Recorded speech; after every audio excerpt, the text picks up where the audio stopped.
revoir à notre plus grande star Twitter. Voilà comment votre départ a été salué par l'ambassade de France aux États-Unis. Message peu conventionnel, peut-être même un brin moqueur pour un ambassadeur qui, effectivement, ces dernières années, a beaucoup communiqué. Beaucoup.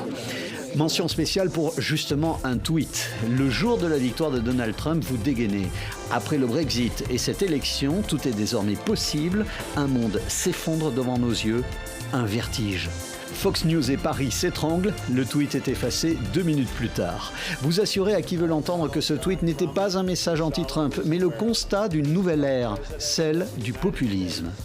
Reagan est président lorsque vous vous installez aux États-Unis en 1987 pour l'un de vos premiers postes.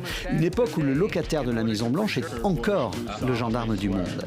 Les présidents passent, tout comme vos affectations. De Paris, Bruxelles ou Tel Aviv, vous observez les successions à la Maison-Blanche jusqu'à Barack Obama.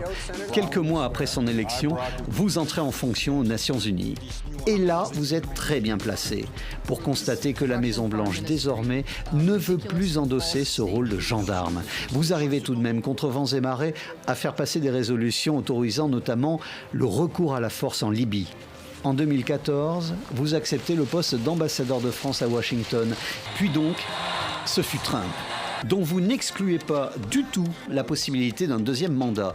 Mais cette fois-ci, vous en serez loin. Pas si loin que ça en fait, puisque votre deuxième vie professionnelle dans le privé se déroulera dans ce que vous nommez le cœur de l'Empire, New York.